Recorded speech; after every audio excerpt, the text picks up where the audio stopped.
was still working at eBay because they had acquired some of Punt Cabinets. And by working, you mean doing getting a nothing. salary? Yeah. And doing nothing. I had just left Akamai. Right. And we were sort of talking about ideas. What are we going to do next? Yeah. We were at Le Web in Paris. Sure. Every Le Web, I rent, large apartment, like 4 bedrooms, and just have friends stay. Sure. Right. So we were just hanging out in Paris for several days. Had a bunch of friends there, and we're riffing on ideas. Right. Into the late night, like every night, and it was all sort of lifestyle type ideas. And his was like, and we're in San Francisco, he's like, it's hard to get a freaking taxi. Like, it's hard to get a taxi in San Francisco. Impossible. And you're stranded, game over. Yeah, time of year. And he's like, why don't we just buy a few limos, hire a few drivers, and, have a little iPhone app where we can just push a button and a car appears in 5 minutes. Great idea. And, oh yeah, we'd of course have to have a parking garage too. When we first started, actually, it wasn't about taking over the world. It wasn't about taking on corruption in every city around the world. It was actually just about being baller in San Francisco. And the only way to do it, the original idea was, let's go buy 10 S-classes, let's hire 20 drivers, and let's get a parking garage. And I'm like, Garrett, we're not buying any cars, dude. And we're not signing any lease on a parking garage. But the idea of pushing a button and getting a ride in within minutes was a magical one. And at the beginning, it was a lifestyle thing. It was S-classes for us and our 100 friends. And so that's where it started. In order to use the app, anybody could download it, but in order to use it, you had to have a special code that I gave you. And pretty soon the inbox was just getting full of people who wanted the code because our friends were telling their friends. And then a Friday night, very soon after we launched, maybe a few weeks or something like that, we had 4 trips going on at the same time. We were going nuts. So when you do something successful, not everybody's happy. And the older the industry, the more protected it is by government or by corruption or by both, the more they're going to be upset about what you do. So a few metrics. Look, when I'm having a bad day, I just go to our overall revenue graph.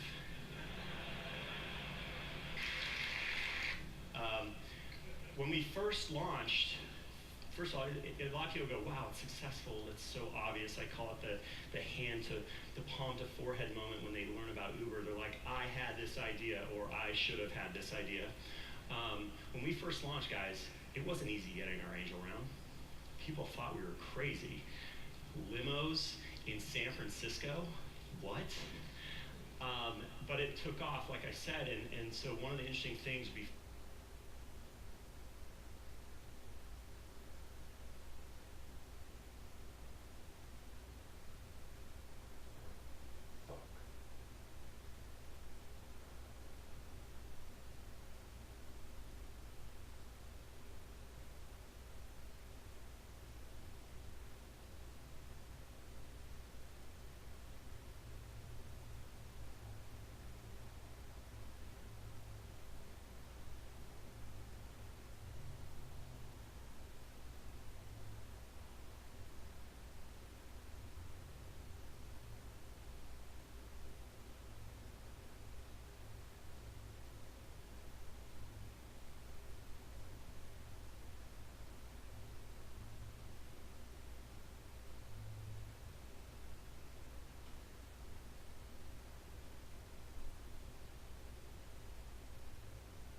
Mind Valley Academy Masterclass. So we're actually filming this in beautiful Cabo, Mexico.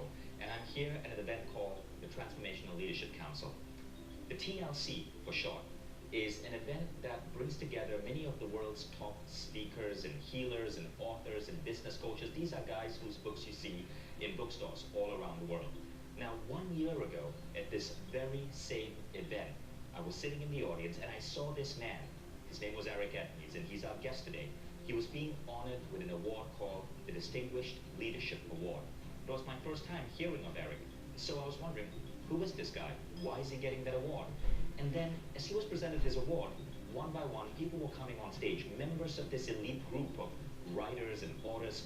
A lot of them are celebrities and famous people. They were talking about how this man, Eric, had helped them reshape their bodies. People who were unable to lose weight were certainly shedding those pounds. One lady had lost 40 pounds. Another man said he'd been trying for years to get in shape, decades. And with Eric, he was able to shed 15 pounds and have a body that he was so proud of.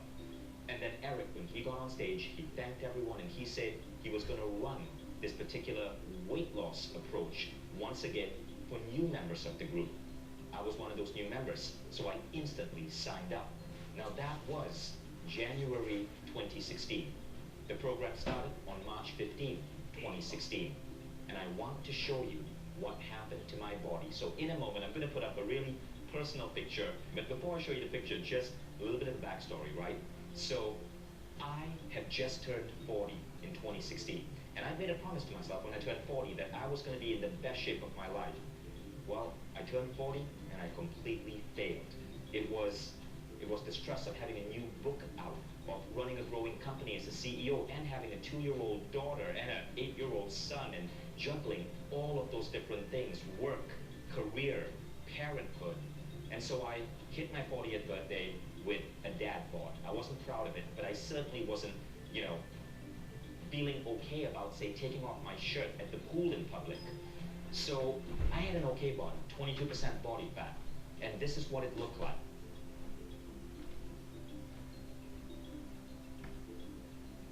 Now check out what happened after WildFit, after I joined Eric's program. In 90 days, this was my new body. You can see that dramatic effect, and it was also measurable.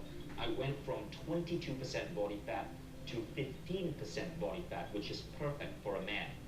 But here's what else happened. I thought it was just about looking better and feeling better, but firstly, it got me so much more confidence in who I am. If you look at videos of me now and 1 year ago, you'll see that marked difference. It got me new levels of energy.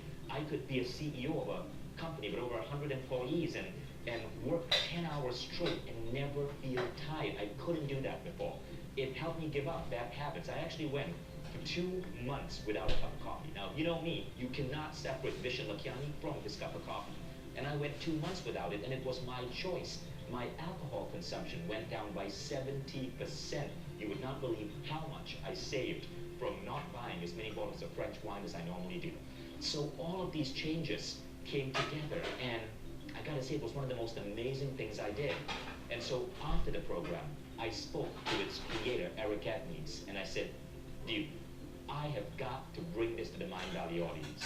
So here we are today, and I'm so excited to have you learn about WildFit and to get a glimpse of Eric Edmonds and some of his mind-blowing ideas in changing the health and the weight and the shape of your body in a really interesting, unusual, and fascinating way. Okay, so before I bring on Eric, a couple of things.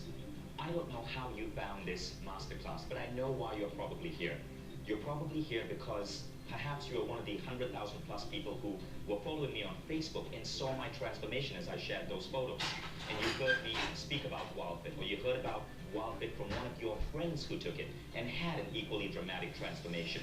But you're here because you're probably looking to make a dramatic shift in your body shape, your energy levels. You're probably here because you've tried other forms of dieting or exercise and haven't gotten the results you always wanted. Now that was true for me as well. For the last decade, I've been experimenting with different exercise programs, from P90X to Les Mills. I've been experimenting with diets, and they were all good, and I have no regrets. Many of these dieting programs helped me take on good habits, better habits of eating, but they did not reshape my body. WildFit is not about exercise. In fact, what you're going to learn here is that 95% of your body shape is what you eat. It is not your exercise. And secondly, WildFit is not a diet. There's a lot of psychology, a lot of habit forming. You will learn about this as Eric comes on and unveils the mystery to you. So here's what we're going to cover in this class. For those of you who have seen and heard about WildFit before, or were told about it from a friend or family and have been waiting months for the new batch to open, you're in the right place. For those of you who are here because you want practical takeaways that you can go back with in the next hour or so and instantly apply in your life, Eric is going to share 5 ideas, 5 powerful ideas that you can bring in your life immediately that will shift your relationship with food and make a profound impact on your body and being. And one more thing about Eric that you're absolutely going to love, he's one of the most dynamic, interesting speakers you've ever seen. I put Eric on stage at AFest 1 year ago after my WildFit transformation. It was AFest Biohacking Body and Brain. It had many of the world's greatest thinkers and thought leaders on the science of biohacking, weight loss, the body, exercise. Guess who won #1 speech? It was Eric. But here's the crazy thing. Guess who won the #2 speech? Once again, Eric. He basically swept the floor with all his other speakers. That's because he's got this amazing ability to teach through storytelling. So as you watch this, you're going to have not just a mind-blowing time, but you're going to be really entertained. So with that, let's bring on Eric Admeans.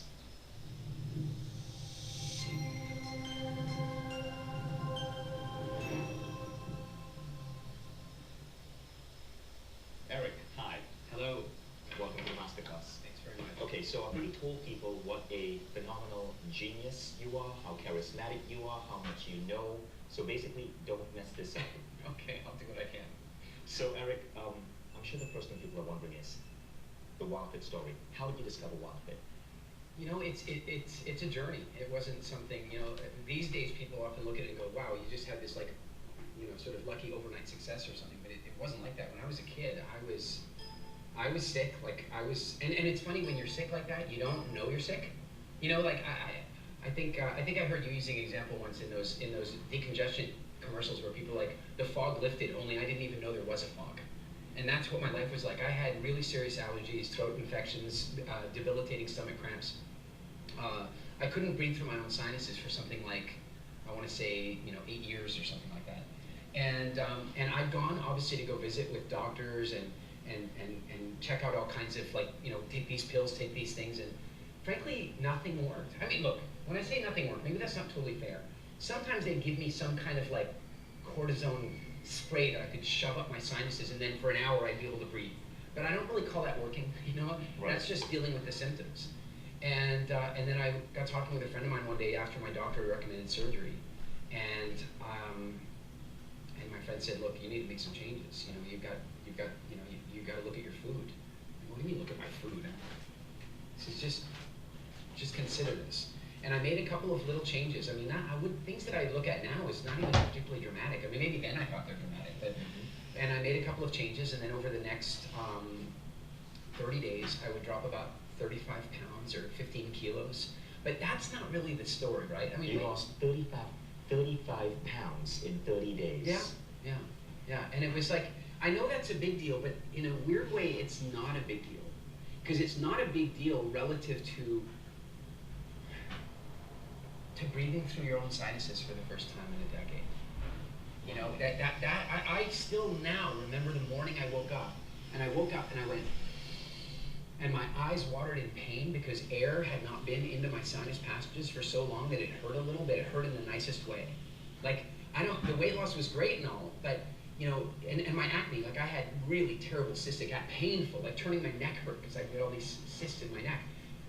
2 weeks in to making these changes, I noticed I had no new acne. I only had the old pox, you know, nothing new. Right. And 2 weeks later, I had nothing. I mean, I had some scars that stuck around. I'll keep those for character's sake. But it was gone. And then the other thing, like I had these stomach cramps that were so terrible. In fact, my mom's last name is Dutoit, and they refer to them in the family as the Dutoit cramps, you know, because like that's what we get, right? And I stopped getting them. Only here's the weird thing, right? Sometimes when we stop having a symptom, we forget that we ever had it. And it was about 6 weeks after I made these shifts, I went over to a friend's house, and this friend made this really nice dinner, and served this really nice dessert, and I wanted to be polite. I didn't want to be that guy, and I ate the dessert. And it was a dessert that violated everything that all the changes I tried to make over the last month. And I ended up with such unbelievable pains in my stomach that it really woke me up to the connection between food and health. And that's amazing because a lot of people think it's just about weight loss. But what I found, and I went into this purely just for the weight loss, but what I found is skin cleared up. People started asking me, did you go see a dermatologist? Energy levels went up. There were so many changes beyond the weight loss. Yeah. And the other thing, the most interesting thing is my kids, and I love my kids, but my kids would bring back all of these diseases from school. And every 3 months, at least once, I'd be stricken with a flu. Because my kids, they jumped on me at night, they crawled into my bed, and then they cough and sneeze directly in my face, right? Hayden, I know you do that. And after this, the kids continued those annoying gut level habits, but I stopped getting sick. Yeah. And so I haven't had I used to get it four times a year, I would get a flu. Since WildFit, that hasn't happened yet. You know, when we arrived here at TLC, we're meeting all of our friends here, and one of our friends, I went up and I gave her a hug, and she goes, "Oh, don't hug me, I have a cold." And I looked at her, I said, "That doesn't happen to me, I can hug you all day long." You know? And that's one of the nicest things. I'm in the same boat. I mean, I used to get sick. Maybe once or twice a year I'd get a cold or a flu or something like that, 10 years ago. And it is rare ever that I get sick at all now. And it's something that until it goes away, you don't really recognize it was happening. Very true. So first key idea, folks, diet doesn't just influence your body shape. It does so much more, and I want you to remember that. So in any event, with all this health recovery that I've been through, I started developing this sense of curiosity. Like, how is it possible that I'd gone to visit doctors for like 10 years and had prescription pills and injections and treatments and creams and inhalers and all these things, and nothing worked, and yet changing my diet did. And that really made me curious. And remember, back then, there was no Google. You couldn't just walk up and ask your question of the internet, right? Like, it was a question that was so pervasively inside me, and yet no venue showed up for me to be able to answer it. And I remember one day I was sitting down with an uncle of mine, and he was an orthopedic surgeon, and I asked him, I was really curious. I said, "Hey, look, to become a surgeon, you went to medical school for a really long time. How much of that time did you spend studying food? How much of your medical?" And this is the bizarrest thing. He cocked his head to one side and he goes, "I don't recall any." And that, frankly, blew me away. I mean, he went to medical school for 8 years, and they didn't study food. What was amazing to me is not just that, but that in that instant, he got how wrong that was. But it hadn't occurred to him before. And since then, I speak about WildFit all over the world. Since then, I've asked doctors all over the world. In fact, just about 3 weeks ago, I was in Munich speaking for 1,000 business people all about WildFit. And I started talking about doctors, and I asked if there were any doctors in the house, and there was one guy in the third row, and I asked him, I said, "Well, how long did you go to medical school?" He was a general practitioner, so he'd been, I think, 6 years in medical school. And I asked him, how much education did you get about food? And with a microphone in his hand, cameras rolling, 1,000 people watching, he said it. None at all. Now, that really amplified my curiosity. That really got me going on what you're saying, that the practitioners that are primarily responsible for our health are not studying food. That's a big deal.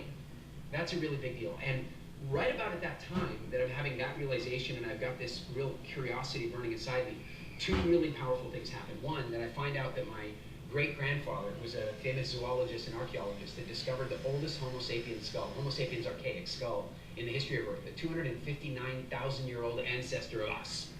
And so Who was that? Who was your grandfather? T.F. Dreyer. T.F. Dreyer. And he's discovered the Florisbad skull. And I suddenly became really fascinated with Middle Stone Age Southern African history, just studying everything I could about what life was like back then. Now, I didn't know this was going to have anything to do with the answer to my other question, right? But then something else happened. And I think it's the kind of thing that can only happen when you've got this like overarching question burning in your soul and no way of answering it. And so I'm on a plane flying to Africa to do some wildlife photography. And on the plane, I'm reading an article, and the article is all about how they put elephants in zoos and circuses and stuff like that, and they used to only live like maybe 7 or 10 years. And And nobody knew that they were supposed to live longer. Like in nature, an elephant will live 7 years, but 100 years ago they didn't know that. You know, look, a little dog lives 15 years, a Great Dane lives 7 years, so maybe an elephant's only supposed to live 7 years. And so then one day they found out that elephants actually live 70 years in nature. And so all of a sudden the zoo and the circus owners, they became really worried about their investments, right? I mean, I'd like to say they were worried about the elephants, and I'm sure many of them were, but let's be clear, if you have this asset that income produces for only 7 years, and now suddenly there might be a way to get it to income produce for 70 years, you're gonna want to unlock the mystery to that. And this article was all about how they then began to observe the difference between an elephant in captivity and an elephant in the wild. Now here's where the article got me. I'm a little bit of a perfectionist when it comes to grammar. I really like words and the preciseness of them and the order they're supposed to be in. I like that. And as I'm reading this article, the author, he starts referring to the elephants being in the zoo being on their captive diet and the elephants living in the wild being on their wild diet. And I thought to myself right away, that's grammatically incorrect. It's not their wild diet. I wanted to get a red pen out and circle it and say, excuse me, that's not their wild diet, that is their diet. That is their diet. There's their captive diet, and then they have a diet. That is their diet. Like, it suddenly got really clear to me. The article, the grammar wasn't right. It's their captive diet, their wild diet. No, it's the elephant diet. So then I started thinking about the word diet, and it occurred to me, a couple things occurred to me. One was that humans are the only people, the only species on Earth that go on a diet. Every other species has a diet. You know, the leafcutter ant has a diet, and it will surprise you to know that it's not leaves. And a cheetah has a diet, and of course an elephant has a diet.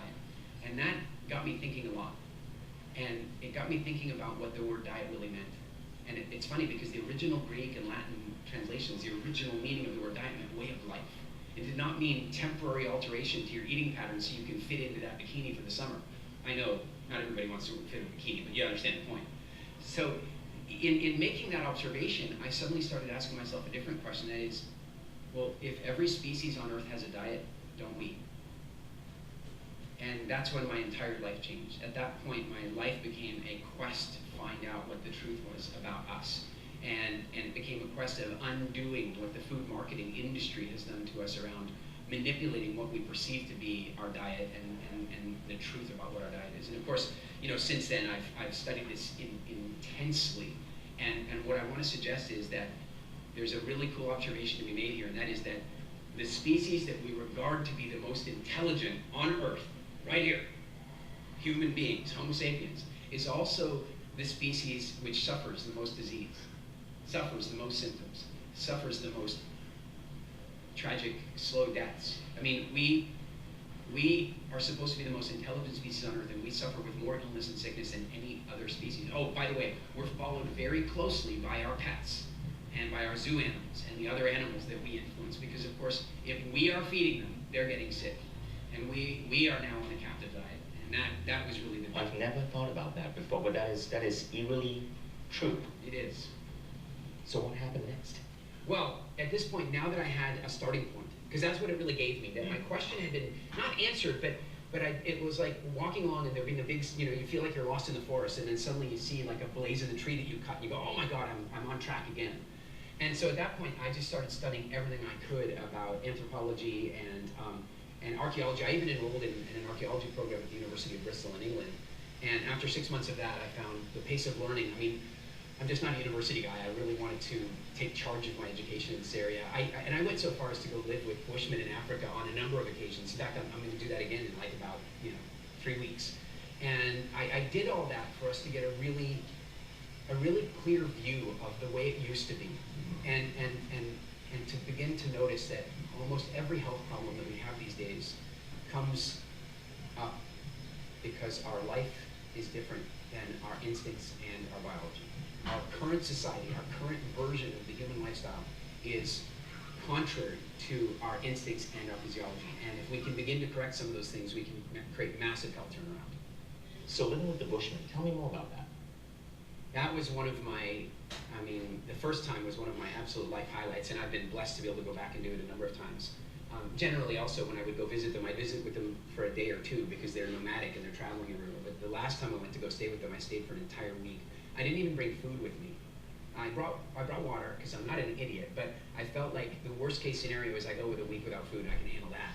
But I really want to live with them and observe them. And the things that we learned about our exercise patterns, about the way we communicate with each other. You know, every Bushman camp I've ever been at, there's two fires. There's one for the men and one for the women. You know, we wonder why it's sometimes a little bit challenging for men and women to communicate. It's right there in the Bushman camp. You can begin to see. And when I went hunting with them, just last December, I went hunting with them again, and I carried a pedometer with me because I really wanted to find out like what hunting really meant. We did 27 miles that day. In one day? In one day. And then we went hunting again the next day, and we did 17 more miles. And the only reason it was only 17 miles is that we got a big bush pig. So we were done, and we went back to camp. And so, you know, as a result, I really got a glimpse of what life really would have been like for our ancestors. It was really, really fascinating. I'm looking forward to my next, to many more visits with them. So, yeah, we've got some pictures to show you. The first one I'm going to show you here is, it's one of the first families that I ever went to go stay with. And I have such fond memories of these guys because I got to do an archery competition with them, and I won. I mean, I won, you and I'm not going to tell them this, but I won out of pure luck. I can tell you right now, it was not skill. It was pure luck. But when I won, they then thought that I might be like some kind of world-class hunter, so they invited me to go hunting with them. And that's when I really started my relationship with them a lot. This second picture, I just love it so much because this guy, he's about 45 years old. I mean, we don't know for sure because, you know, they don't have birth certificates. So, you know, I'm guessing his age by looking at him and so on. And I could be off by 10 years in a direction or another. But here's the core thing. When I look at his arms and I see the musculature and I see the natural alignment in his body and I see the vitality in his arms, it makes me think about a few things, and that is that he's never been on a diet in his life. He's never been to a gym in his life. And that's because when we are living the way our bodies are designed to live, when we're living in the environment that our bodies are designed to live in, our bodies thrive. And when we take our bodies and put them in another environment, it's a little different. So I also have 3 other pictures to show you, and these are not Bushmen. And I want to show them to you by way of contrast, because a lot of people at this point in time have arrived at a place where they've tried to make changes to their health or their body or what have you, and frankly, a lot of people have just given up. A lot of people have just simply given up. So I kind of want to show some pictures. These are actually, each one of these are people that I know very personally, and I'm really honored to be able to show you these pictures. The first one is Sabine, and Sabine lives in Stockholm. She's a phenomenal healer, like just an incredible woman who has almost like a magic touch for healing people and helping people with fertility and helping people with their health. Only like many great healers, she was struggling with her own health. And of course, she then came along and did our Wildfit Challenge. And the pictures you're looking at, I want you to know, these are not a year apart. These pictures are 3 months apart. And it's really important for you to know, because I think there's a pervasive myth out there that exercise is a good strategy for weight loss or for health or what have you. It absolutely is not. Exercise is a way of enhancing health, but exercise is not a way of creating health where it does not exist. And so this change you're seeing in Sabine, that change was without exercise of any kind. And I think that's a very important distinction. In fact, here's another one without exercise. Take a look at Kurt. So these pictures also 90 days apart, 90 days apart. And Kurt is actually a business client of mine. So I've been doing some consulting with him in the business world, and then one day he said, hey, I really want to turn my health around. And his story is really phenomenal because not only did he lose all this weight, but how about this? He and his wife had been trying to get pregnant for about 9 years. They had some kids, and then they'd been trying to have another one. And for 9 years, they weren't able to. They'd had a number of difficulties. They'd tried fertility treatments and all that kind of stuff, and it just wasn't happening for them. And so the thing with Kurt is that it's not just about weight loss. You know, obviously the weight loss is nice and easy to show you in this picture, but there's things I can't show you in this picture. One of the things I can't show you is that he and his wife tried for 9 years to get pregnant. 9 years. And they'd had some kids before, but then for 9 years, and fertility treatments, and a lot of effort, no children. And then, in 90 days, he created the change you're seeing in this picture, in his body. And then one day his wife calls him, and she says, and they're from Estonia. And she says, he tells me this story in an Estonian accent. You'll have to excuse me for my botching the Estonian accent. But he calls me and he goes, Eric, he says, wife call me. She tell me she pregnant. Only he says, he tells me he pregnant. Because, you know, in Estonia, they mess up their pronouns, right? So he goes, my wife called me. He tell me he pregnant. So first of all, I'm very confused about what's going on. And then he says, but wife, tell me, it's Eric's fault. And then he goes, but I checked Eric's schedule, not Eric's fault. He's not in Stockholm, you know, where they were at that time. And, you know, so it was very cute and all, but we're talking about a change that really had a massive impact. And, you know, I gotta tell you, there's a lot of people out there that are struggling with fertility, and I'm gonna tell you right now that a massive, massive reason that people are struggling with this is because the food industry is messing us up. And in a weird way, our genes are trying to prevent it from getting passed on. We are eating things that are dysfunctional, and it's making it harder and harder and harder for us as a species to conceive. I was reading a study about 5 years ago that said that the average man, based on sperm count levels dropping, the average man will not be able to conceive, will not be able to impregnate a woman by 2050 without medical intervention. And it's crazy what WildFit does for that. So one of the things is you just became a father. Mm-hmm. And how old are you? I am 46. Firstly, that's pretty impressive. And I think your kids are like 18 years apart. Yes, my son is 19. Okay, now guys who are watching this, I want to share something with you. Right, I observed this as well after 3 months on WildFit. I couldn't explain it, but like in terms of sperm production, it increased so much I could put out like a small bush fire. I can't believe it. I don't know if I should have said that. Well, actually, yes, I should have said that. You can always edit it out later. So it is. I don't know what's going on, but it's really incredible. Well, and if you think on top of that, sex drive itself. You know, sex drive itself. I mean, one of the things that happens is when people are living a lifestyle that their genes are going, well, this is a lifestyle we shouldn't pass on, and sex drive starts to fall. Yes. And so one of the things that we get reported from our clients very much, as well as increased fertility, is increased reproductive desire, and they just become more virile. We've had really interesting situations with women where their menstrual cycles completely normalized, where they've had problems with them for years. We've even had women that were in that early stage of menopause, and it reversed. So there's a really big impact. Yeah, there's a really big impact on the entire reproductive system. Now tell us about this picture of our mutual friend, Paul Sheely. Well, that's a really important one. So Paul is a very, very good friend. Paul and Libby, Libby's his wife. And Paul is a genius. He's just truly brilliant. And he ended up coming and doing the WildFit Challenge with us. And then one day his team sent him a landing page for a webinar that he was going to be hosting. And he looked at the picture on the webinar page, and he didn't recognize the guy because it wasn't the same guy that he looked in the mirror and saw that morning. Wow. And so he took out his phone and he put the picture of the webinar picture, and he took out his phone and he took that picture, and that's the one you're looking at, and he sent that to me. And again, that changes 90 days. 90 days, not about exercise, about changing his relationship with food. And his wife had very, very similar results. They're both fanatical fans now today. I'm honored to say. And what's so incredible about this is, if you think about Paul Sheely is the creator of photo reading. We have featured him on Mind Valley Academy. He's the founder of Learning Strategies, a great education company. Yet he had not been trained in how to eat. Yeah. And when he had that revelation, it completely transformed him, as you can see in this picture. I would add one thing. It's not that he hadn't been trained in how to eat. I would say that we've all been trained in how to eat, but we've been trained by food manufacturers. Right. That's the distinction. We've been trained that apple pie is American. Okay, apples come from Kazakhstan. How could apple pie, you know, I'm kind of joking around a little bit, but we've been trained that chocolate is for Easter. We've been trained that sweet things are for dessert.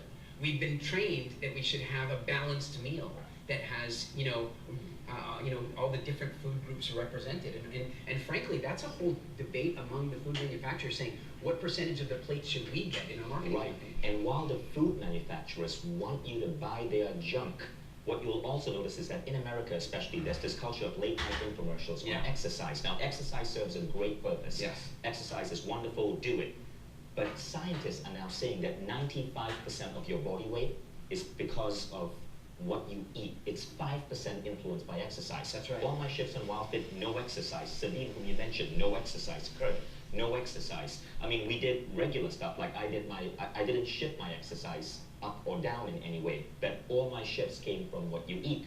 Now, here's the interesting thing, right? There is a danger in that exercise myth, because older folks think that the only way to lose weight is to exercise. I know guys, men and women in their 50s and 60s and 70s who are not in good shape, and they think that the only way to get there is to jog a certain amount or go to the gym, but they can't do it because they have a back injury or a knee injury, and they've bought into this myth. And when they realize that they can dramatically reshape their bodies with WildFit, it's so miraculous to see what it does for them. So here's why I'm so passionate about this, right? I've seen this with my own mother. So Mom, if you're watching, I'm going to be telling them a story about you. This does not give you an excuse to take teenage photos of me and put it up on Facebook, okay? So my mom doesn't exercise as much as she should. And so for the longest time, she was at a certain weight. And she's not a woman who can go to a gym and just work out, but that's what she thought she needed to do to lose weight. She was in WildFit for 90 days. She was part of the second batch of WildFit. I convinced her to go on. And in 90 days, she lost a grand total of 12 pounds. That was huge for her, because my mom is... And she's not super tall. No. She lost 12 pounds. She looks completely different. Yeah. And she didn't have to change her exercise. And that's something I want you to know. If you, like my mom, have a knee injury or back pain, and you've been giving up on yourself, it's not about the exercise. The exercise is important, but it's 5%. It's about the food you put in your body. So at this point, let's do a quick recap. So these are the models of reality that I want you guys to take back thus far. First is 95% of your body shape is dependent on what you eat. 5% is on exercise. Modern science is now telling us that. Secondly, the natural diet does exist, but we get brainwashed to eat crap. And that's because food marketing is a multi-billion-dollar industry. That's right. Third, there are better ways than dieting to lose weight. WildFit is rooted in psychology, gamification, behavioral change, but not necessarily traditional dieting. Fourth, there are more benefits than just looking good. Skin gets better, illnesses disappear, things such as the common flu vanish. Now, we can't guarantee any of this. Everybody's body is different. Everybody has their own relationship with food. But overwhelmingly, people who are on WildFit are finding that it has this big spike in terms of their health. And finally, dieting isn't difficult. As you'll see from how Eric has structured this program and the tips he's about to give you, it's a lot easier than you think. So now, let's come to some tangible steps, tangible things that people can take away, the 5 key ideas that you're going to be sharing with us. So the 5 key ideas that we want to share today are very foundational and important. And the first one, frankly, is beware of sugar. In fact, this brings up a whole issue. Sometimes when I mention that the food marketing industry is kind of doing this to us, then I get people commenting that maybe I'm a bit of a conspiracy theorist and that sort of stuff. But I think it's really important to remember that just in the later part of 2016, the truth came out about sugar. Now, many truths had been coming out before that. In fact, even in the 60s, truths about sugar were coming out. In the 60s, there were a number of studies that were indicating that sugar might be a major influencer in the development of heart disease. Now, the sugar industry at this point, ever so intelligently, from a marketing perspective, got their lobbyist to hire 2 Harvard researchers. And what they did is they basically framed fat. They got them to do a research project that would blame fat for heart disease. And then that study got picked up and published in the New England Journal of Medicine, because back then you did not have to disclose your funders to get published in the New England Journal of Medicine. And once they were in the journal, their study became lore. And of course, the entire campaign at that point became about get rid of fat, because they framed fat, and now we were going to think fat was evil. And by the way, certain types of fat are evil, but they just framed fat area, low fat this, low fat that. And so as a consequence, people took their eye off sugar. And while they took their eye off sugar, sugar robbed the bank. Like I'm saying, really, truly, in the 1970s, there were 2 types of diabetes back then, and they had different names. One was called adult onset diabetes, and it was typically something that would happen to people in their 40s. And then there was another kind of diabetes called child onset diabetes, which we now refer to as type 1 diabetes. The reason that we had to switch to type 1 and type 2 in terms of our common reference to these is that it stopped being only adults that were getting type 2. In fact, in the 70s, there was almost nobody under 40 years old that had type 2 diabetes. Today, there's something like 20 million young people with type 2 diabetes or pre-diabetic condition, 20 million. And so if you think I'm a little bit of a conspiracy theorist, it's the age-old thing. Just because I'm paranoid doesn't mean they're not planning against me. So the issue of being aware of sugar is really, really clear. Sugar is put in food for one main reason, and that is that it stimulates your appetite. That's it. It's put in there because it stimulates your appetite. They put it in there to make you eat more food. Think about this. If you're a food manufacturer and you want to increase your profitability, any marketing specialist is going to tell you a couple of ways you can increase your market penetration or increase your sales. One is get more customers, but another one is get your customers to buy more often, right? So if you put sugar in the food, then you're going to get the clients to buy more often. And so sugar is put in, you'd be amazed at the things it is. You can go buy some, beautiful, healthy-looking tomato sauce at the store to make a nice, spaghetti or a pizza or something, right? And you go look at the ingredients, and you're going to find sugar shows up in the top 3 or 4 ingredients, sometimes as high as number 2. Now let me ask you, would you go home and make a homemade sauce, chop up some tomatoes, onions, garlic, and 2 tablespoons of sugar? No. But if your entire goal was to sell more, then maybe you would. Not only does it stimulate your appetite, but then on top of that, it's addictive, right? It's addictive. So now, your appetite is stimulated, I need more, but on top of that, your body starts to crave it at an addiction level, which is even more powerful than the hunger. So the first thing I want to leave you with is, truly, start today really being aware of sugar. Just paying attention. Just read the ingredients and look for sugar. Look for sugar and all the different names that it's hidden under. Because there's like 60 different names of sugar in the ingredients list of all the foods you're eating. And I want you to pay attention to this. Now, I realize you may not be from the United States. I'm not. I'm Canadian. A lot of the statistics that we have these days are from America, and I'm going to give you one right now. I said to my head, and Vishen, I don't know if you had this with your wife, but sometimes I share something with my wife, and she's like, oh, okay, that's interesting. But when she hears it from somebody else, right? So one day I sat down with my wife, and I told her 2 things. I said, I had just been doing a bunch of research, and I'd stumbled into some new information. This is maybe 5 years ago, about 5 years ago. And one of the things that I stumbled upon was that the average American was eating 154 pounds, or 70 kilograms of sugar a year. Like figure that out. Like, if you tried to take that on the airline, you'd be paying, that's a lot of sugar, right? 154 pounds, that's like you in sugar. So the average American is eating 154 pounds, and the real joke is that the average American doesn't even know they're eating it. Because I'm not talking about the chocolate bars and the soft drinks. I'm talking about the hidden sugars, because most of it's secretly snuck in. I shared that with her, and then I shared another thing with her, and this blew me away. And that is being obese. And obese, by the way, is not what you see walking around the county fair in Minneapolis. I'm not talking about the morbid obesity that we're seeing now all over the world. I'm talking about my belly out to here. I don't know if you can, but like my belly out to there, that would be obese. Being obese like that is 7 times more lethal than smoking a pack of cigarettes a day. Wow, I did not know that. Yeah, it's phenomenal, right? And if you really want to try this out, here's what you do. Next time you're out in public, walk around and start to notice something. And what you'll notice is you occasionally see very old people smoking, but what you almost never see is very old people that are really obese because they don't make it to the finish line. Now, I shared this with my wife, and she's like, that can't be right. 154 pounds, that can't be right. That can't be right. And 7 times, if it was 7 times more dangerous than smoking, surely that would be on the headlines everywhere, right? So she doesn't totally buy what I'm saying, right? Then I'm doing an event where I have to go on stage right after President Bill Clinton. So Bill Clinton's on the stage, I'm sitting in the 4th row looking up, and I'm going, wow, I have to follow this, which is quite an interesting experience.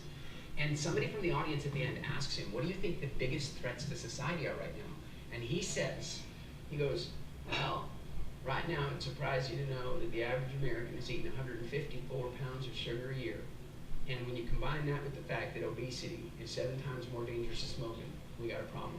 And now my wife is going, did you hear that? That's incredible. And now she was willing to believe it. So that's astonishing. But Eric, I think we need to share this story, because this story did it for me. I began to realize how prevalent sugar was, and it was the story of the ingredients in Frosted Flakes, Kellogg's Frosted Flakes. Wow, it's so interesting. So I will often, when I'm doing live events around the world, I'll often have the audience and I'll poll them with where they think sugar is on the ingredients list, right? So I'll name a product and they'll tell me where they think it is. And I'll always come to the very end of that, and they're all conditioned at this point because most of the products I share them, the ingredients, the sugar's in the top 3. And I know you know this already, but I want to remind you of something. The ingredients are listed in their order of prevalence. So the number 1 ingredient is the most common ingredient, and the number 2 ingredient is the most common ingredient. So whatever there is as the number 1 ingredient, there's more of that than anything else. And so I show, this and that, and I go, where do you think sugar is on this? And they go, number 2. And where do you think it is on this? And number 2. And then I go, and where do you think it is on breakfast cereal, like Frosted Flakes?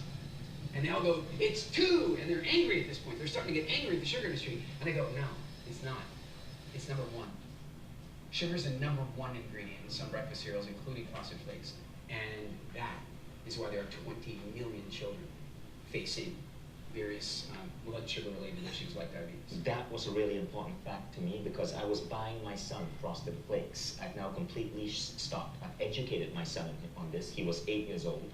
And now he still likes his cereal with milk, but now he actually looks at how prevalent sugar is, and he's learned not to fall for, especially Kellogg's, they are marketing to kids and the amount of sugar that they're adding to their crap that's marketed as a healthy breakfast. Yeah, that's right. It's very genius marketing. There's a couple of things to know about that. The one is that they pay to put those cereals.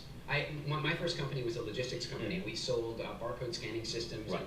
and shelf audit for retail. So I learned a lot about the retail industry. And those companies pay to put their cereals at child height view. Wow. They actually pay for that placement so that the children will walk by. Now the parents are looking higher, and they put all the healthy cereals up there. So the parents are getting a subliminal message. And when I say healthy cereals, let's be clear, I'm putting that in italics and with quotes and in parentheses, and then I'm crossing it out because I don't think any of them are healthy, probably. But they put the healthier looking cereals up top where the parents are looking there, and they put the sugary cereals below with all the plastic toys and the movie giveaways and stuff like that. Right, so really be conscious of that as a parent. I know that those ideas from Eric really changed the way I went shopping with my kid.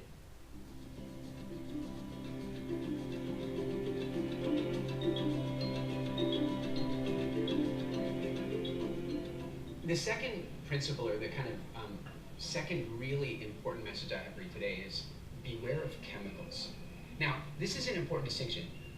Let's understand that the food industry is not interested in providing us with the most nutritious food possible to nourish our health. There are companies like that, but the vast majority of the food industry is primarily interested in their own profitability. Look, capitalism might be the best system we have right now, but it certainly has its weaknesses. And one of those things is that when a company is primarily profit-driven, then other things get sacrificed.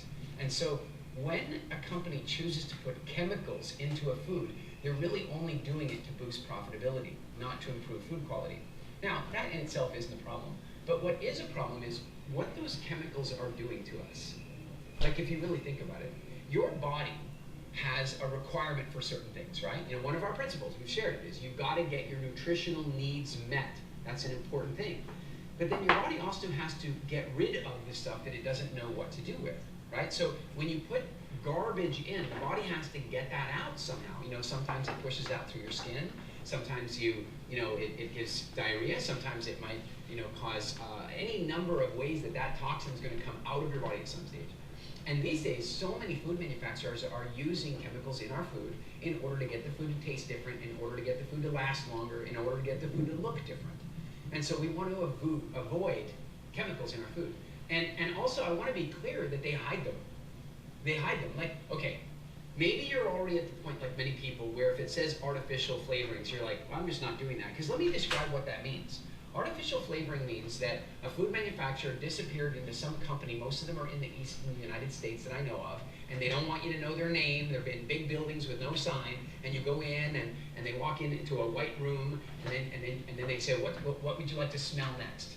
And they can go and get a jar and an eyedropper and dab it onto a perfume thing, and then you can smell whatever you want to smell. You want to smell McDonald's restaurant? They got it in a jar. You want to smell popcorn? They got that in a jar. You want to smell, apple? They have that in a jar, right? And so the question is, how did that smell get into the jar? And the sad thing is, it had nothing to do with an apple. It had nothing to do with an apple at all, other than that it coincidentally happens to taste a little bit like an apple.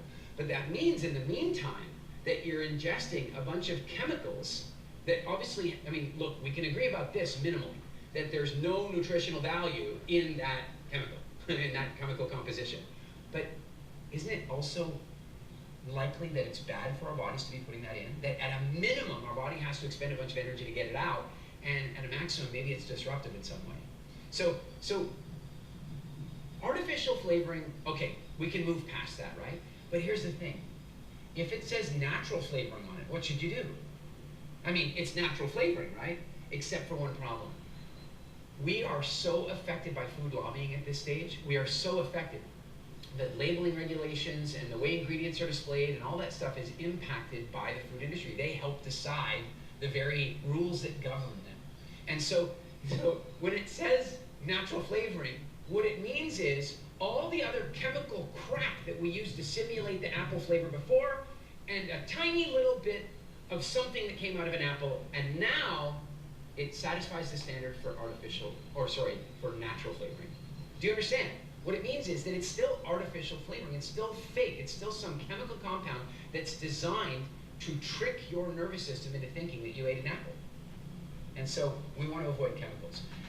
There are also preservatives, right? Preservatives that they're sticking into the food. Now, bear in mind, what's the preservative there to do? The preservative is there to stop the food from breaking down. Do you really want to put that in your digestive system? Do you really want to eat a food that's full of preservatives? I mean, preservatives are a defense mechanism against being digested by bacteria and other things that might break it down. And then we're going to eat the food with all those preservatives? I'm thinking that might not be such a good idea. Also, in the realm of natural flavoring, remember that it's not that it even has to be like, it doesn't even necessarily need to be a bit of an apple. It just needs to come from a natural source. Now, I'm going to suggest to you that while it's unlikely that any of the vanilla you've eaten lately was made this way, for a very long time, and maybe even still in some places now, you can still buy it, vanilla was made from a substance that was excreted by a sac under the tail of a beaver. Do you understand what I'm saying here? I'm saying that somewhere along the line, I don't even want to think about how somebody discovered this. I don't want to, actually, I'm curious. I would like to know. Who was the first person who tasted that beaver's secretion and went, oh, this tastes like vanilla? Yeah, like they had to first have the thought that licking the beaver's butt secretions would be a good idea to begin with. And then they noticed it tasted like vanilla, and then it became a form of creating vanilla flavoring that was cheaper than vanilla. So I'm not suggesting that all your vanilla flavoring is like that now. I think it's rare these days, but what I want to suggest to you is that when you see flavorings, artificial flavorings, natural flavorings, I want you to stay away. You should be eating things because they taste the way they were meant to taste. So my second tip for you today is avoid chemicals. All of you who go to Starbucks every morning and order a vanilla latte, I feel sorry for you. Yeah, I think from now on when you walk in, you should go, I'll have a vanilla beaver butt latte. Beaver-free. Yeah, A beaver-free latte. But actually, that's real. It's called castoreum. You can look it up. They stopped the practice a couple of decades ago, but for the longest time, raspberry, strawberry, vanilla was from a yellowish secretion from a beaver's anal glands. Yeah. And as much as it's been stopped in widespread production, it's still available to purchase. It still is available. Yeah. Anyway, it is what it is. Avoid chemicals. So with that segue on beavers, let's go on to number 3. All right, number 3.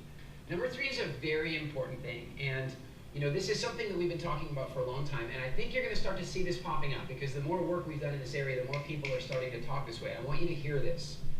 We evolved in a very long process. We're talking about many hundreds of thousands of years, arguably millions of years.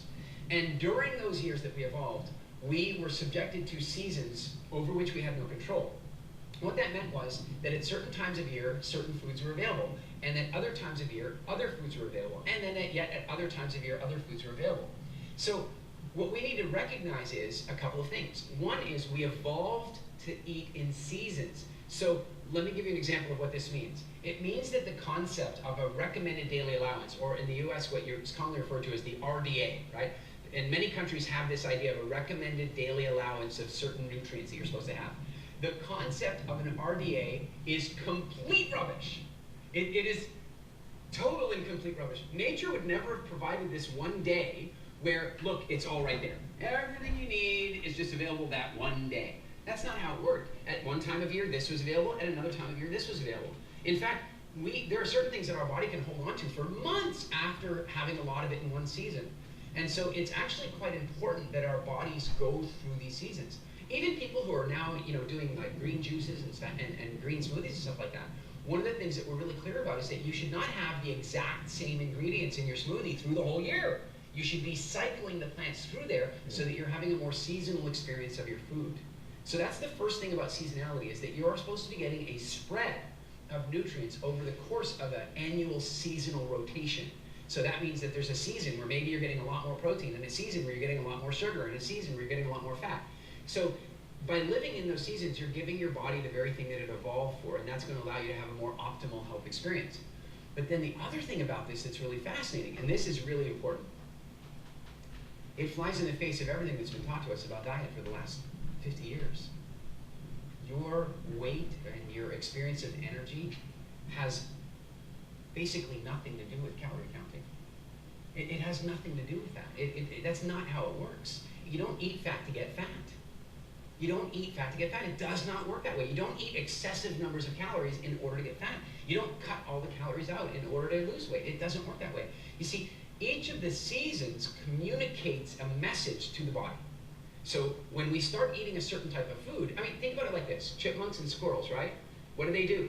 Winter's coming, there's a chill in the air, and they start thinking, it's time to store nutrition, right? So they do a couple things. One is their metabolism changes and they start fattening up. So look at the chipmunks and squirrels when you get into the fall. They start looking bigger and bigger. They're bigger for two reasons. One is they're putting on more subcutaneous fat, and because their fur is growing a winter coat, right? So they're getting ready for winter. Now, how do they do that? How do they know? Do they have an app? They look at their iWatch and go, oh look, it's winter's coming.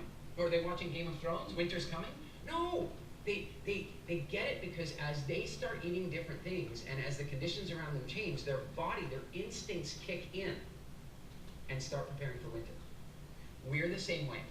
What happens is that what happened was, for our ancestors, as the trees started sprouting the different fruits and so on, we would go and eat it, and our body would know from that.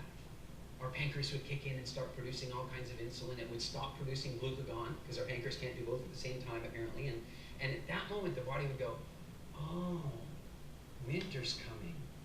And it's really important to understand that humans, like, our number one cause of death forever has been starvation. That's the biggest reason that our ancestors died, right? So our bodies have evolved powerful cravings, instincts, and physiology to prevent starvation at all costs in a time when food was unbelievably rare. So here you are moving into this winter season, and the body calls out and says, oh my God, winter's coming. We need to store hydration, because winter, from our evolutionary legacy, meant long, dry, hot, drought times. And so we got to store hydration, and we got to store calories. We got to store nutrition. And so what do we start doing? We start putting on fat. We have to, because food is about to become extremely scarce, because water is about to become extremely scarce. And so by eating those foods, we're telling ourselves that winter is coming. The challenge is, because the food industry only cares about profitability, almost everything we eat today sends a winter is coming signal. Now, some people have naturally gifted very fast metabolisms, and it doesn't hurt them as badly. They suffer in other ways we can talk about another time. But many, many people, most people in fact, find that they gain about 3 pounds a year every year of their lives, and they become obese. And obesity is 7 times more dangerous than smoking. And it's all because our instincts and our inclination were, when we're eating sugar, winter is coming. We need to store fat. Now, the good news about this is that there's another season. And that season triggers safety. It tells the body, it's over. The winter's over. There's an abundance of food around. And in the weirdest twist of irony, when you are eating the right things in the right massive quantities, when you're eating a phenomenal amount of the right foods, you can lose a huge amount of weight because you're eating the right foods. You might even feel like, I'm overeating right now, but you'll still lose weight. But that's because what we've misunderstood for years is we thought that the calories in, calories out method of weight loss was a pure accounting issue. And what we didn't take into account is that the food we eat gives us messages. There's some food we eat that gives us a message, winter's coming, lose weight, and there's some food that we can eat that gives us a message that says, you survived the winter, and it's time for you to release that weight. And let me just give you one more thing. And I know not everybody that's watching this is interested in weight loss, but here's the deal. Weight loss programs are generally a bad idea, because weight loss is not a thing. Health is a thing. Health is a thing, and weight loss is a byproduct of health. And so when I'm talking about weight loss, what I'm really talking about is a return to functional health. And so there's a season where your body says, I can return to a functional weight. Why would I want to carry this extra weight around? It takes a lot of energy. I'm not as safe when I'm carrying this weight, so I'd like to release it. That's the good news. For those people who are carrying this weight, your body actually doesn't want it. But your instincts kind of do, because they're a little confused about what season is coming next. So That's my next principle for you, is recognize that we evolved with seasonal food changes. And so we now need to take advantage of that. We need to create in our lives a way of having a more seasonal eating cycle. And that's something I found really interesting about WOWFIT. Well, the first thing is calories don't make sense. I got rid of every single calorie counting app. The entire model is pure BS. The whole caloric model, calorie in, calorie out, already has been like dismissed by science, but people still practice it. They count calories. I can prove it. Complete bullshit. I can prove it for you, and this is a little off color, okay? Right. A little off color. Mhm. But I want you to think, like maybe some of you are accountants, maybe some of you understand accounting, but for calories in, calories out to work, take all the calories you eat, right? Mhm. Then you take your overhead, the calories your body uses. Then you take the calories for your exercise, and in theory, that's Right. your calories in, calories out. But what that does not take into account is the fact that you go to the bathroom and you release organic material. So in order for you to do a calories in, calories out computation, you'd have to measure the calories in your poop and in your pee, which is tremendous. And when you are in a season that tells your body that it's okay to release the weight, you actually lose weight through two things. You get rid of it and you breathe it out. And none of the, in an accounting sense, nobody counts those Right. calories. It's a flaw. Right, and most expert health and wellness instructors right now, people you would discover on Mind Valley Academy, people you discover elsewhere, all agree with this right now. The whole caloric model is an utter waste of time. Get rid of it. Don't buy into any program or any app that tells you that it's about counting calories. Yeah. What I found with WildFit is that I was actually eating more, the good stuff. Yeah. So theoretically, more calories were going in my body, but I was losing weight. Now the second thing is, what Eric was talking about winter, and how when your body gets into that winter state, you put on weight, and when you come to spring, you start shedding weight. What I loved about WildFit is how he induces spring. And when spring hits, I mean, I was losing 1-2 pounds a week. It felt like I was melting. That kind of hits around week 8 or week 9. So that spring season is really remarkable in WildFit.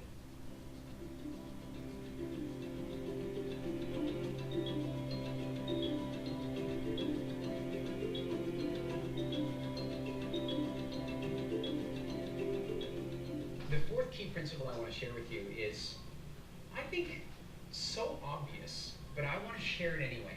And I say it's so obvious because on some level you probably totally know this already, and most people are not practicing it. And it's really this simple. A lot of times we think that our health is going to be improved by cutting out, cut out these 7 dangerous foods and all that kind of stuff, right? Which, there's some validity. There are foods that people probably should be cutting out. But let's just play a little experiment here, because the fourth principle I want to share with you is that your health is far more determined by getting enough of the good stuff than it is by eliminating the bad. Now let me offer you a sort of form of proof of this. Now, let's imagine that we take a person and we put them on the perfect diet, right? They eat only exactly what they're supposed to eat. In fact, it's perfect. They don't have any toxins. There's nothing wrong. Nothing bad is getting in. They're eating exactly what they should be eating and nothing that they shouldn't. Okay? It's perfect. So they're healthy. But what would happen if we came along with some kind of strange process and we removed vitamin C from their food? Right? So now they're eating everything that they should be eating perfectly, and they're getting no poisons, no toxins, no waste, nothing bad in at all. But we've removed the vitamin C. What's going to happen? They're going to get skin sores, scurvy, and over time they're going to die because they didn't get their basic nutritional needs met. So I want to put something to you that might push a few buttons here for some people, but here's what I want to suggest. That for most of human history, starvation has been the #1 cause of death for humans. And I would put to you that it still is. Because what's happening now is people are massively overfed. They're eating phenomenal amounts of calories beyond what they would ever need, and yet they are still malnourished. They're still malnourished. In other words, they've got lots of stored calories on their body, but they also have a lot of toxicity, and they have a lot of acidity, and they have a lot of pain, and they have a lot of difficulty in movement, and lack of flexibility, and difficulty sleeping, and foggy thinking. And they don't know it. They don't know it.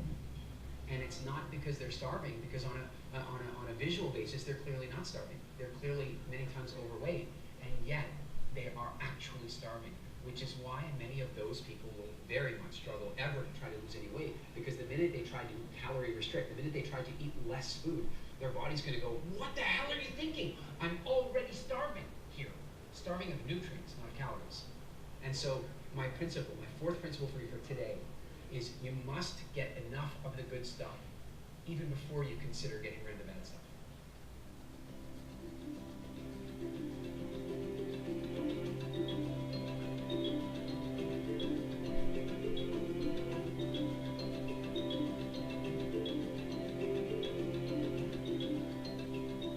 The fifth principle I want to share with you is to begin to understand what makes you hungry. Now, what I mean is this, that in WildFit, we work with the 6 core hungers that people have, the 6 core hungers. So for example, if the vast majority of people are nutritionally starving right now, then they're going to be experiencing one of the major hungers, and they're going to be experiencing it on a regular basis. It's called nutritional hunger. This is where your body is missing vital nutrients, and it's saying, go and eat. Now, the challenge is, because we live seasonally and we have such a variety of different foods around us, we very rarely actually, our body can't really go and say, go and eat that plant, go and eat that thing. It doesn't give us a specific message like that. And to the degree it does, that's because somebody marketed it to us, right? Generally what happens is when the body is low on nutrients, at best it might ask for a food group, and often all it'll do is say, go and eat. So if we have nutritional hunger, then we will want to eat. And this is why somebody can eat a large meal, some beautiful white steaming bread and some pasta and tomato sauce, and then full, they think, you know what, I'd still like to have some dessert. Because the meal they just ate was difficult for their digestion. And so as a consequence, their body says, oh, I'm still nutritionally hungry. So even though their stomach might be full, their nutrient level is not.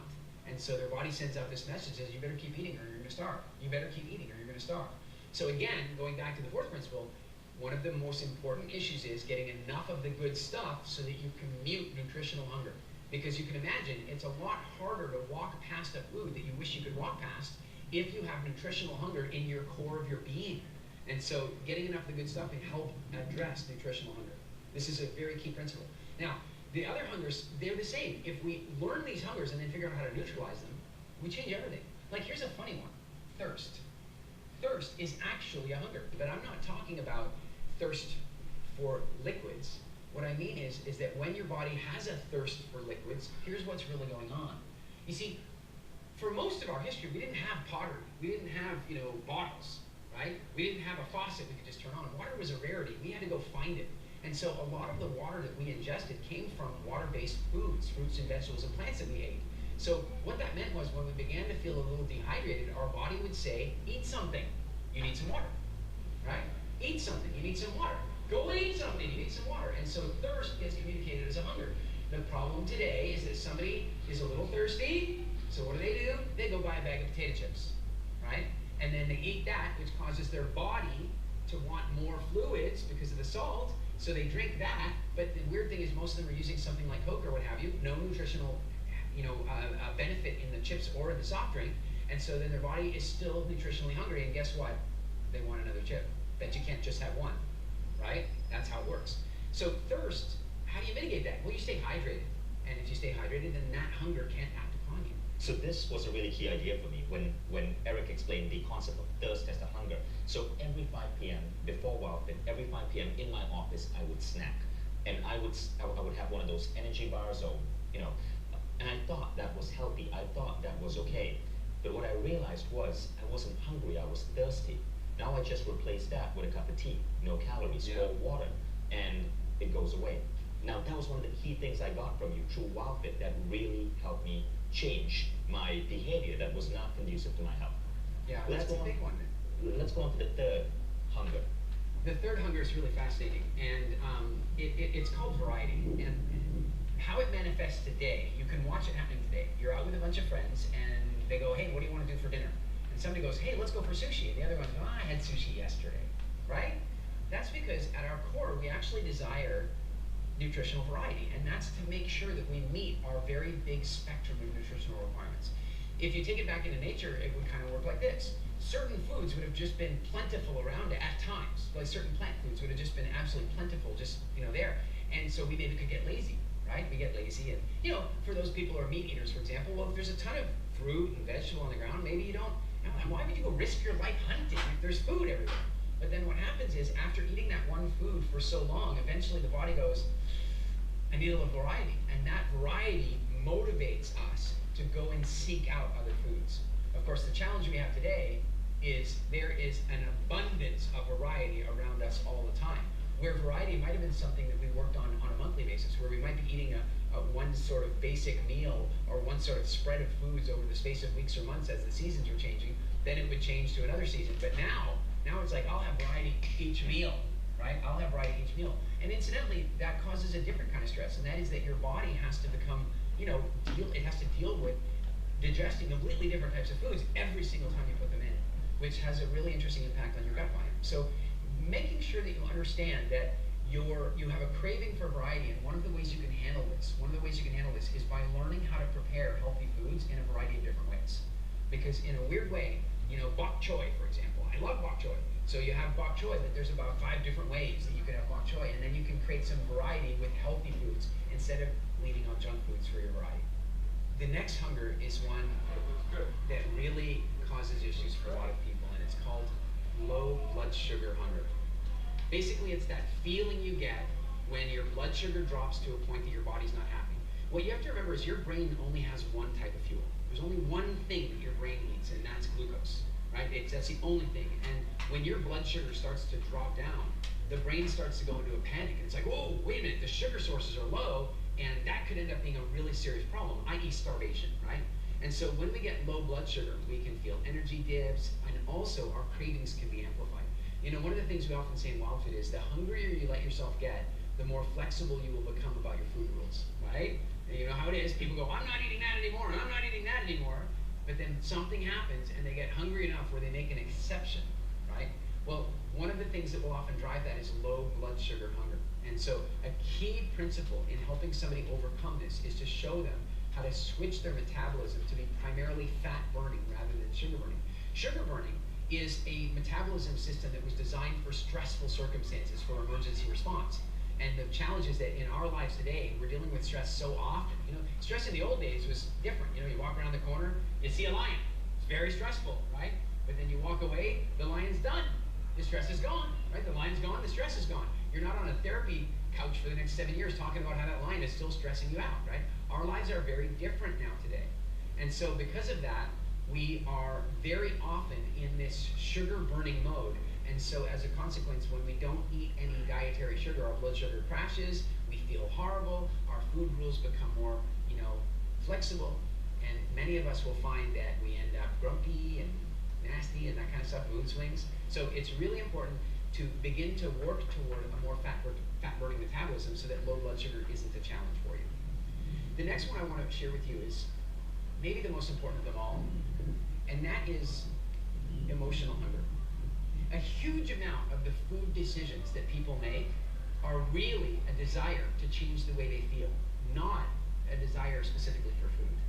And so I want to just suggest to you this one thing, just one little exercise about this. I am sure there are some foods that you think that maybe you could eat a little less of, or maybe there's even some foods where you'd really rather you didn't eat them at all. I don't know. What I'm going to ask you to think about is this. The next time you make a decision to eat that food, and I want you to eat it, don't stop, really don't, not until you're ready. But I want you to just think about, what is the emotion that you're experiencing when you want to eat that food? And then what is the emotion that you believe eating that food will give you? And then how do you think that food's really going to make you feel? Understanding emotional hunger is really, really important. And there's a lot of things you can do to help it, but one of them is that you seek other ways of satisfying your emotional voids rather than food. So if you are feeling a little disconnected, a lot of people turn to chocolate when they're feeling disconnected. I'm not going to ask you to give up chocolate. I'm just saying to you that maybe it would be useful that the next time you're having that craving for connection, that what you do is you pick up the phone and call somebody you love and talk to them for half an hour, and maybe the craving goes away.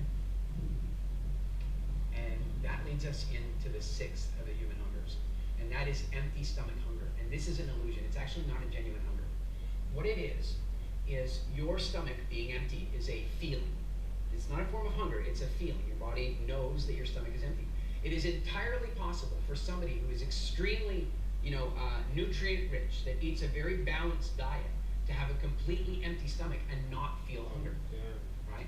The challenge we have today is that most of us feel hungry most of the time, except when we are so full that we can't imagine eating more food. As soon as we don't feel so full anymore, we probably could eat again.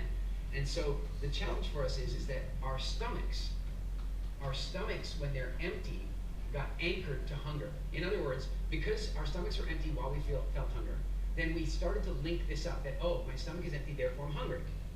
All right, maybe this is a little bit complicated, but what I'm trying to suggest is this. Your stomach is normally about this size. But because we live traditionally, historically, in a feast and famine kind of world, where one day everything was in season and we could eat abundant levels of fruit, one day maybe our ancestors killed a mammoth and they had meat for days and their stomach could stretch out to handle all that food. But then the stomach would shrink back down until all that food was gone again. But the problem is most of us live in a large meal-based world, right, where we eat a huge family meal and we stretch our stomachs out every day.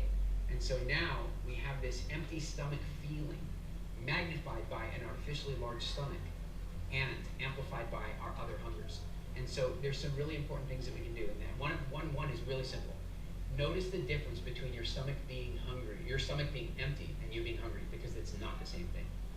The core thing I'm trying to say to you is, there are a variety of different reasons that you eat.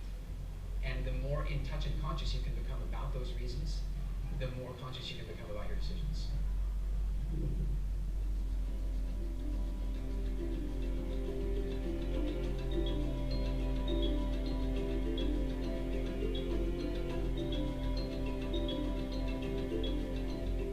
So it's absolutely nuts how ill-educated we are about our own bodies and what we have to put in our bodies.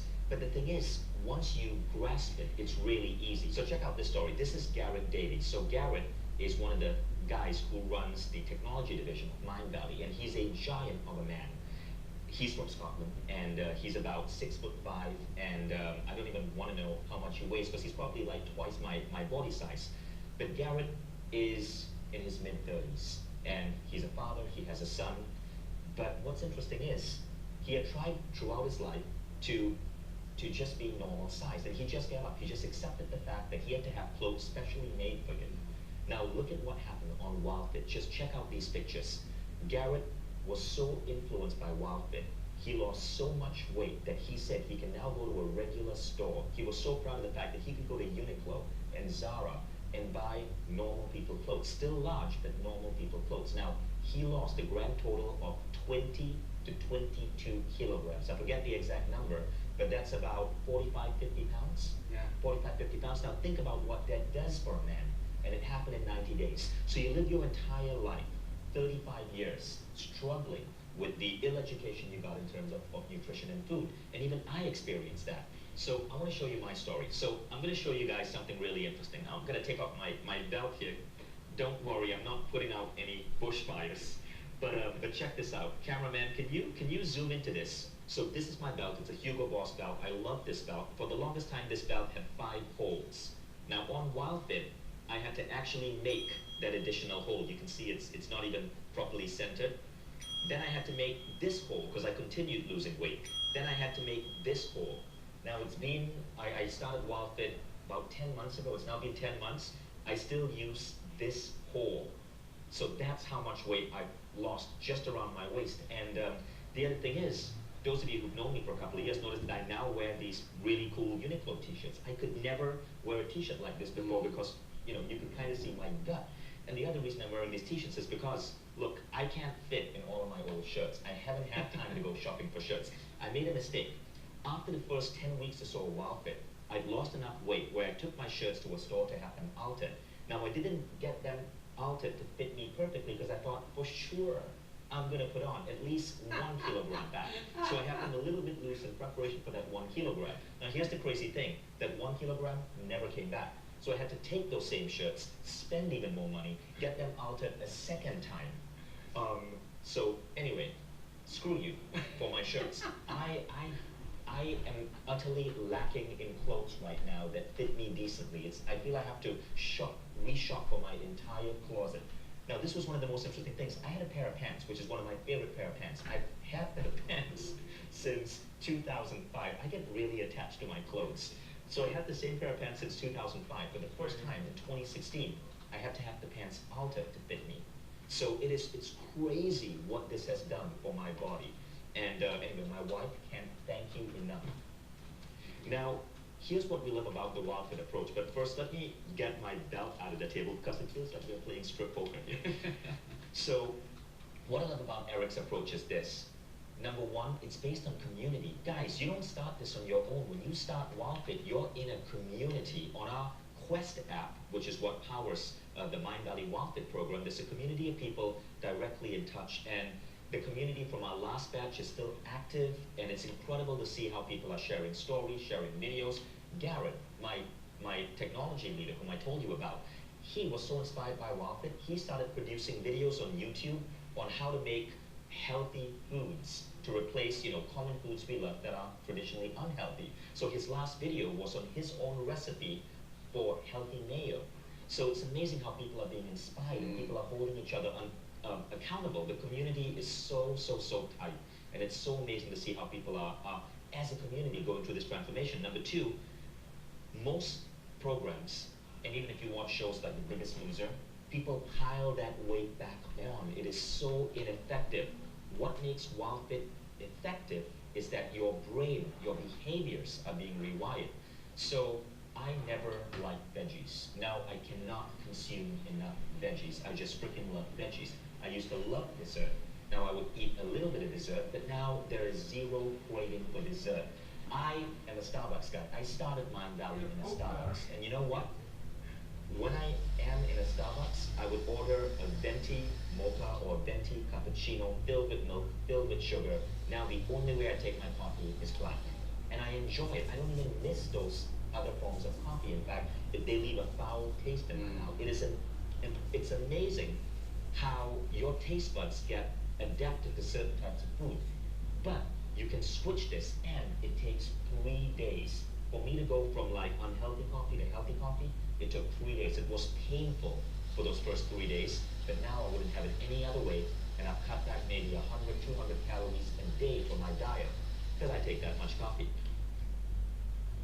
Third, and this is a big one, WildFit has an interesting element of mystery to it. Every week, Eric is going to give you a different assignment, and you won't know what's coming up the next week. He will give you a clue on Friday, and on Monday, you have to activate that particular assignment. And there's a beautiful psychology of this. So I remember one particular week where I had to remove a food stuff I really craved. So Eric tells me about that on Friday, so I go shopping for the alternatives. And Saturday and Sunday, I'm allowed to eat as much of that food as I want. We don't recommend that, but I did. I just filled myself with that food stuff. Funny thing is, when Monday came, I felt so sick from how much I was eating on Saturday and Sunday, I stopped craving it. And I've not gone back to that food item, even though I've been eating it for 3 decades, because it was bad for me. Now I can't share the food item because it spoils the element of mystery. WildFit works because you don't know what you're going to be assigned to do next. The psychology for this is so beautiful. Eric, many of you may not know, but Eric speaks on stage with Tony Robbins. He is not just an expert in nutrition and food, but he's also a remarkable trainer of the human mind. And that's why WildFit is so different from traditional diets. In fact, I wouldn't even call it a diet at all. Now the final thing is, and this was something I absolutely love, the engine switch. Yeah. So, okay, your body is carrying around with you, what, 250,000 calories in stored fat? Let's call it 100,000 calories. 100,000 calories in stored stored, fat. ready to Right. go. Built on, ready to go. Now, your body burns those calories. It's a sugar burning engine. WildFit gets you, in Eric's words, to flip the switch to become a fat burning engine. Now, the switch doesn't flip immediately. It happens around week 8 or week 9, but when it flips, and you start melting. So here's the thing, right? Let me put this picture back on. This is a 9-week difference, April 4th to June 23rd. Okay, now, keep in mind, I started WildFit March 15th, right? So from March 15th to April 4th, there were no changes in my body. In fact, until May, there was no changes. All the changes occurred around week 9 for me. And when those changes occurred in week 9, I was losing 1 kilogram a week. In week 9, 10, 11, 12, I lost a kilogram each. But here's the crazy thing. When that switch flips, something happens to your body. And even if you put weight back on, it's easy to get that switch to flip back again. So if I had a crazy Christmas. I did put on a lot of weight because I was in Estonia with my wife's family, you know, and Estonian food is so delicious. There's so much bread, there's so much food over Christmas, but I could flip back instantly in just a few days by going into a wild bit approved diet. Yeah. And it feels effortless to you. So that was something really remarkable. Now, the question is it tough? Well, I can tell you this. In my transformation photo, what I did not share is that you'll notice that photo is April 4th to June 23rd. Those of you who know Mind Valley know that in May, around May 20 to May 29, we have our big festival, A-Fest. That particular month it happened in Greece. So there I was in Greece, eating pita bread, eating feta cheese, eating all of these things. You would so fail me as a student because I got off the Wild Fit diet. But I came back from A-Fest and I was sure, because I was also drinking, you know, alcohol, like Greek wine, every single night. But I was so sure that I would have like messed up my diet and that my body would have like swelled back to its prior size. Turned out, turned out when I got back from A-Fest, and I do not recommend this, but I have continued to maintain my weight and I continue to lose weight. Now again, I do not recommend that. I'm simply showing that I cheated a bit, but I still got dramatic results. And I wonder where I would be if I had not cheated completely. So the whole concept of willpower, of cheat days, you will find that it's nonsense. You do not need that. Would you agree with that? I agree completely. WildFit operates in a completely different paradigm of dieting, and that's why I was so excited to bring this to our Mind Valley audience, because I've seen this work on myself, on my people I care about, on my mom, and I cannot wait to see how this works for you. Now, if you want to sign up for WildFit, all the information is directly below. I want you to know that the traditional program is a very hands-on coaching program. Prices range from $1,000 to $5,000, depending on the level of coaching that you get. Everything we do at Mind Valley, we have economies of scale because we have so many millions of subscribers that you actually get an incredible price. And not only do you get a Mind Valley discount, but as a thank you for joining us in this masterclass, for investing all of this time learning about your health, we will give you a special unlock price to enroll at an even further discount. So we're doubling up on the discounts on this page. Do not close this page because that only activates after you've watched the webinar. It's just our way of saying thank you.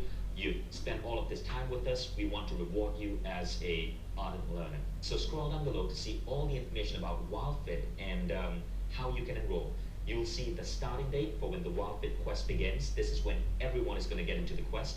And before the date begins, on the WildFit app, which is the Quest app by Mind Valley, and in the community, you'll already be getting warm-up content so you know what to shop for, how to prepare, how to get in the right state of mind. And then when the WildFit Challenge starts, it is so much fun, it's so exciting. And honestly, those 90 days, for most of you, it's going to be so much easier than you expect. Oh, and one more thing, many different health and diet programs are based on the business model of selling you supplements. So after you take the program, they want you to then pay them $20, $30 a month to get these supplements delivered to you. Nothing wrong with that, but I question, are these supplements really effective, or is that just a really effective business model? Now, you got an email today from, so firstly, at no point in WildFit are we going to try to waste your time and sell you supplements. That is not the type of business model we have. We want to give you changes that will last your lifetime at the end of this 90 days. There's nothing more you need to do after that other than live your life and live by your new habits and rules for yourself. Yeah, the supplements thing is really fascinating. You know, you know, we're very clear. The word supplement, the clue is right in the word. Supplement means in addition to. It doesn't mean in replacement of. And unfortunately, most supplements are being sold on the idea, well, you're not going to eat enough vegetables, so you should have your supplements or whatever. And so I was telling Vishen about this morning, maybe about a week and a half or 2 weeks ago. I got an email from a client, and she says, I've never felt better in my life, and I have stopped buying all the supplements. And she stopped them by months, and she was spending $3,200 a year on supplements. And of course, by turning her health around, by getting a really good natural nutrition base, by doing the things that her body really wanted to do, she didn't need those supplements. And at first it was just an experiment. She just like, okay, I'll stop taking them and see how I feel. And what she found was she felt really good. And what she realized was is that in her case, and this is true sadly of many supplements, is that the supplements were just giving her expensive urine. You know, they weren't really doing anything for her. Once she got her nutrition right, that was the answer. And I want to be clear, there are many supplement companies Yes. out there that are phenomenal. I do take supplements. Yeah. All we wanted to stress is that WildFit is not about getting you to subscribe for some supplement program. There is nothing else you need to do after you enroll in WildFit. So at this point, if you're still in the fence on WildFit, I want to show you something really powerful. Check out these stories and pictures. Hi, I'm Sherry Clark. I first did WildFit in the first quarter of 2015, and between the first quarter, I did it twice in a row, dropped 40 pounds in the first session and 20 in the second, and have been able to successfully keep it off ever since. Now, I've put on little bits. I've put on enough that I've said, get yourself back in check, girl, and go back on the program, but it comes right back off. It drops right back off. So I told Eric I should get credit for losing about 75 pounds, but 60 pounds gone, not having come back at all. Hello, my name is Marie Diamond. I'm a global transformational teacher, speaker, and author, and I'm also known as a Feng Shui master in The Secret. I'm very excited that I can share with you how WildFit has changed my life. First of all, I learned a lot of information about food and also my psychology about food and how it impacted me. But I also lost about 8 kilos, that's about 16 pounds of weight. But the most important thing for me was that I had, I really let go of some of my allergies. I'm Anita Sanchez, owner of Sanchez Tennis and Associates. I work with global corporations in helping bring their people together across differences. And I'm also author of the book, The Four Sacred Gifts, Indigenous Wisdom for Modern Times. And I cannot say enough about the WildFit program. First and foremost is I released weight, 19 pounds, and have kept it off, and 21 and a half inches. So that's enough of a success story. But I feel like there's even more than that, if you can believe it, more than that. And that is, I began making the connections with Eric's help, with his process, you get to understand. I understood for myself why I was eating, what was I trying to fulfill, different emotions that would come up. And I was able to deconstruct that and really understand what was happening with me. So it not only affected my health and feeling better and healthier in terms of my organs and just my whole functioning, but for my mind and my spirit of being able to be free to understand what it means to be liberated when you have an addiction to certain foods. And it all comes from emotions and things that I didn't understand, hooked to different patterns from my past. Now, I want you to know that at Mindvalley, we want to give you the opportunity to try out any of our programs. And if you don't feel this absolutely meets your expectations, you can get a full unconditional refund in 30 days. So you do not even have to make up your mind right now. You can try this out for 30 days and get a full refund if this isn't for you. So our customer support team has been awarded by Nice Reply Best Customer Support Team in Asia.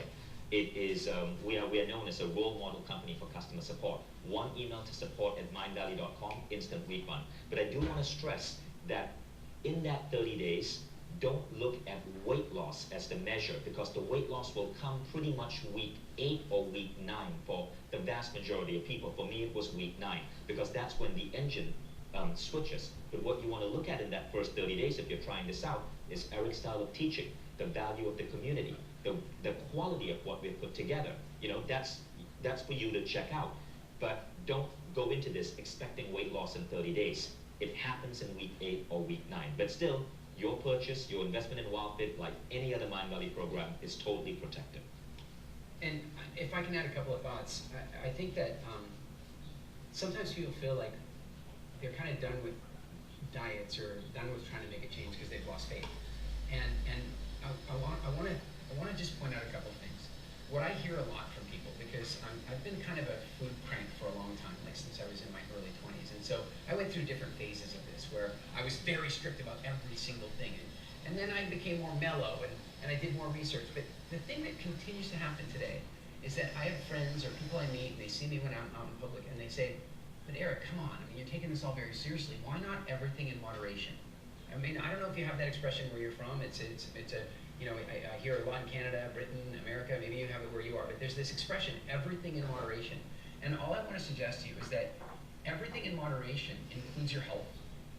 And so if you take a moderate approach to your diet and a moderate approach to your health, then you're going to have moderate health, which means, you know, annual flus and colds, and it means aches and pains, and it means blood sugar issues, and of course it means that 1 in 3 people die of cancer, and 1 in 3 people die of heart disease.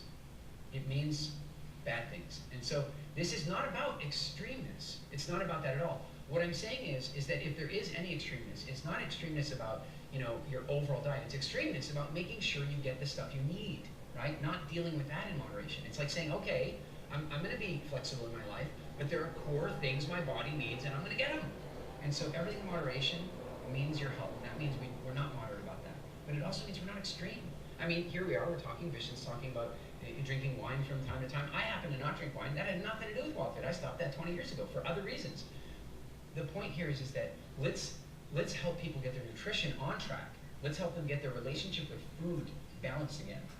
And then they can create a lifestyle that's not about extreme behavior. It's about freedom, real freedom around food.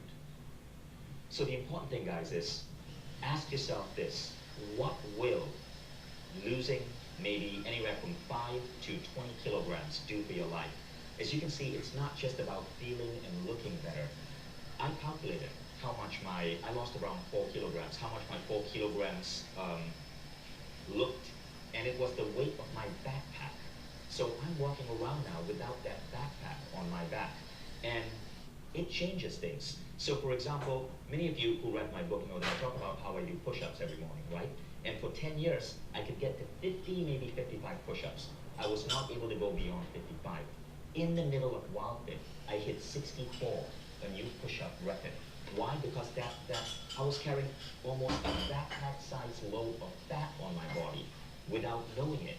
And so WildFit wasn't just about me looking and feeling better, about me being able to wear like great t-shirts and, you know, losing all of my old shirts and my baggy pants. It was about so much more energy to do the things I want to do in life. What is that reason for you? It's really important that you understand and you ask yourself, what matters to you? For some people, they do this because when they are 80, they want to be able to play ball with their grandkids and not be tired. So for others, it may just be so you live longer. I want to be around, not just for my kids, but my grandkids. I lost a friend. He was 50. He passed away in his sleep due to a heart attack because of his obesity, right? I don't want that happening to me. 50 for me is 9 years from now. I don't want that happening to anybody I know, and you certainly don't want that happening to you, especially when you have loved ones and kids around. So it is so important, folks, that you take these ideas seriously. When you understand your why, your big why for why getting healthy and losing weight is important, and when you understand that it's so much easier when you learn the right education, you are going to be so motivated for this WildFit program, and results are going to come to you so effortlessly. I can add one thing, you know, doctors will often sit with a patient who has serious health problems.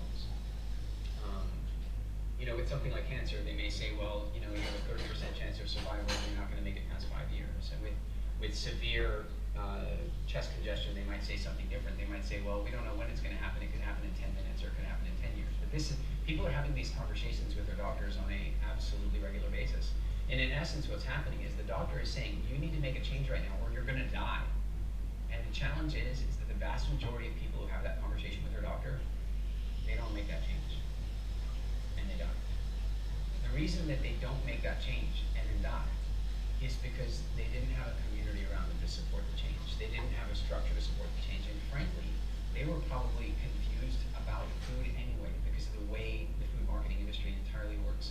And so what I'm suggesting to you is that this is not simply about, you know, saying, hey, I just want to make a change. This is about us saying, here is a structure that will have you to a place that 90 days from the point you start, you will have a different relationship with food. It will be different. It will be habitual and different. And that's very different than me having a conversation that says, hey, you need to change or else. You need to change or else, and here's how. So here's how WildFit works. Firstly, know this is a coaching program. It is not a course that you download and go in through your own time. It is a coaching program, and you're working with Eric and his team. They are trained coaches who are working with the community, taking you through this transformation. Now, the first week, you are watching a video and showing up for one of these coaching sessions online with a large number of people every day. Then you're watching a couple of videos every day. Then it gets to a point where you're watching maybe a video on Monday and a video on Friday and enacting certain behavioral changes in between. So you do have to invest some time in this, but the way it's designed, and this is what's so beautiful about WildFit, is it's manageable. It is so absolutely manageable, as you can tell. Eric is an incredible storyteller, an incredible presenter, so he keeps you hooked. And it was actually really, really, really fun going through this, and the community is so vibrant. But keep in mind, it is a coaching program. But given the results you get, this is probably one of the most incredibly best valued coaching programs you could ever invest in. And if you think the price is too high, ask yourself, what will it cost you to not do this? The average American spends about $3,000 to $3,500 a year just on medicine and healthcare bills, right? Now, imagine when that cost goes away, when you're not wasting so much money fixing things about you because you were getting spoiled in the first place from bad behaviors. This is the move from healthcare to self-care. So thank you so much, Eric, for joining us. Thank you guys for tuning in. I hope this whole conversation was an eye-opening adventure for you in terms of simple shifts you can make in your body that are going to dramatically change your health. And I'm so excited to hear about the results you guys are going to get. And for those of you who are enrolling in WildFit, welcome to one of the most incredible things you will ever experience in your life. Seriously, we're here at the TLC conference with all of these incredible experts and authors and famous folks here in There's a valve at the meter. Yeah, no, that's why I just turned And it then on. I turned it off. Oh, That- I was looking to make sure you didn't turn anything else on, because No. if people have power, yes, You know, I was thinking. So it was a really beautiful moment. So the masterclass is officially over. You guys can get on out of here. But for those of you who are scrolling on the page, reading about WildFit, we're going to stay back and just answer a couple of questions. Sure, let's do it. So the first question is, Eric, on WildFit, do you ever get hungry? Yeah, I think it's fair to say that people can, but they shouldn't. Real I mean, lighter. It's a Too really, much of a it's a really strong key thing that we flame. explain to clients, is that they should not be hungry on the program. They should not allow themselves to get hungry. Hungry changes your decision-making process. And so the way the program is constructed is that you should not actually experience hunger, and that'll happen two ways. One is by changing the way you actually eat step by step, but also by helping people get really aware of what the different hungers feel like, and they can get more honest about what hunger is. So no, people should not feel hungry in the way that you know, in a normal diet they have to give up foods and they feel hungry. They will not feel that on this program. The way WildFit changes your approach to hunger is really remarkable. It's like you have You know what a it was? different It was the relationship with your remnants body. of the Now, gas number two, from how after does they it shut it off, impact your or family? came up, Tell us about and that. then This isn't once really that a burned question, out, but I it want was you to talk done, about because I that didn't turn the because meter on, and then this I is so thought, oh, maybe there fascinating was to something see. to do with the It meter. really is interesting. And, you know, Some of I our thought very it was best, I mean, at this point we have hundreds of people writing to us saying, oh, my blood sugar's been normalized, I'm no longer type 2, I no longer have my, you know, skin problems. I mean, we get emails like that all the time. The funny thing is, though, is we get a lot of them from people who we've never worked with, because they were a family member of somebody going through the challenge, right? And so, you know, one of the coolest ones ever I just got was from a woman who did the program, and she's writing about her results, but then just like she just dropped some PS, like she doesn't realize how big an impact it's going to have on me. She goes, PS, my 12-year-old son has lost 45 pounds. When they put the new meter I, in, the it new brought me meter to don't tears, have like, gas. When you 25 pump pounds to the, and 12, when that he air was pump going to comes lose a up, your foot to old shuts diabetes off. by the time he was 32 years old. You know, like, that's a, and the child had never been in the program, but the mom had changed inside So family. that was So the air pocket. the Yeah, approach to so- family is really simple. The approach to family is really simple, and it's this way. Lead, don't push. You know, we'll talk about this much. Lead, you will be shocked and amazed to find that even ridicule, oh, you're changing this, you're doing that, you're trying some new thing. Even those people, by the end of week 8 or 9, are starting to go, I think I'll have what you're having. Right. And they will begin to change. And we've had some of our absolute best success stories have actually come from coworkers and family members of our clients. Oh, okay, no problem. It is insane. I had All right, you too. just after my first WildFit experience, I had about collectively All right, 20 or bye-bye. so All right. friends and family members sign up for the next WildFit because of how they saw my body had changed. You are the best proof of this. Now, this is an interesting question, but tell us about how WildFit actually improves your sex life. Well, you know, it's a colorful conversation. But if we talk about men for a minute, you know, what happens to a lot of men when they get to our age? I mean, our age, Mhm. but we're not Well, quite you're as still young. technically older than me. I am technically older than you, and it probably will stay that way for some time. But the fact is technically at our age, we're supposed to have a belly so that we can't see our own Right. feet. I don't know what you were thinking, but we're supposed to have that. And then what then begins to happen is that our testosterone levels are supposed to then start to drop, and with that, our sex drive begins to go down. Part of what I believe is happening there, and a similar thing happens to women. Part of what I believe is happening there is that when we have a dysfunctional diet, our bodies are trying to prevent passing on those bad ideas. So we become less virile, but we also become less fertile. And frankly, it's getting much, much harder for people to conceive now because of these types of things. So we've had repeated reports from clients that here's one of the issues. What we've heard a lot from our clients is that when their spouse does the program and their spouse loses weight or reshapes their body, that they find themselves rekindling the attraction they had for their spouse. And I think that's a big deal. I think that's a really big issue, and that's part of why it happens. But then also, if the body's working well, then everything is going to work well. Everything's working well. You know, my wife, okay, we probably have to edit this out, right? But my wife asked me once, she goes, you know, Eric, when guys lose all this weight, right? She says, they got these bellies out here. When they lose all that weight, does it change the size of things? I know, Right. no, but does it change the size of things? And as it turned out, I already knew the answer to this.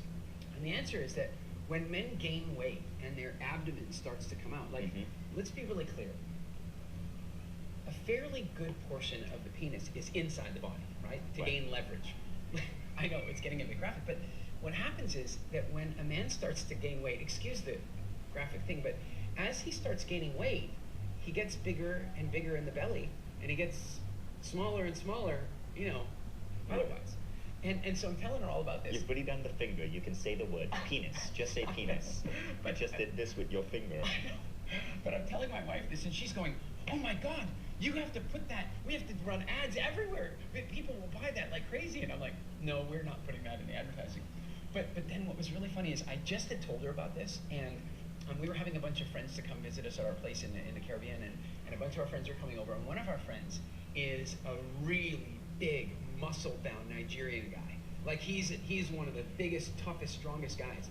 And this is really important because I think because WildFit is so successful at weight loss, some people think of it as weight loss. But many of our clients, like one of our clients right now is she holds 4 world records in rowing, right? So people come to us for peak performance, which is why he came. He was already really fit and solid. He just came for peak performance. So anyway, he walks into my house, and remember, I've just told my wife the penis story. And he walks into the house, and he comes into the front door, and he goes, Eric Elise, this WildFit program is incredible. I gotta show you something. And he starts undoing his belt, right? And I'm like, I don't think you need to show us that. And he goes, no, really, really. And he was doing the same thing as you. He was just showing us how he had to change the holes in the belt. But the timing of it was, funny. So yeah, but on a more serious note, when you're healthy, when your body is getting everything that it needs, right? It's amazing how strong the body's capacity is for putting up with junk. If your body's getting what it needs, the immune system works better. The body's flushing systems work better. Your thought process is faster. You think faster. Your memory gets better. And so if all that stuff is true, why wouldn't we get more sex drive? Why wouldn't we become more fertile? And that we have countless WildFit babies around the world now where people have told us that they struggle to conceive until they did the program and boom. Which is really funny because Garrett, the guy I told you about who lost all of that weight, his wife mentioned that she almost feels guilty making love to him now because she feels she's cheating on him because the body feels so different. So a side bonus, folks, remember that. Now on that note, now that we've officially brought in penis jokes into the webinar, I believe it's time to wrap up. You guys know exactly what to do. We will see you in the WildFit program. Thank you so much for joining us. Go forth and eat healthy.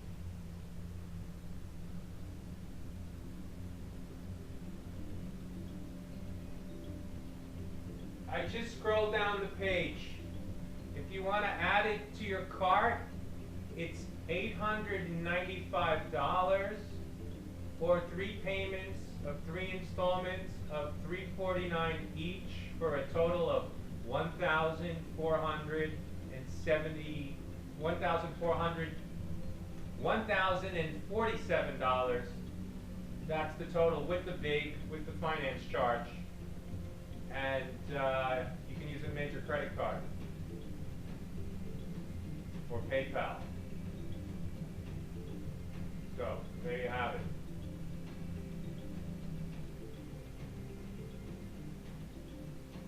Hi, I'm Bobby D. Porter, and I'm president of Quantum Learning Network. We're all about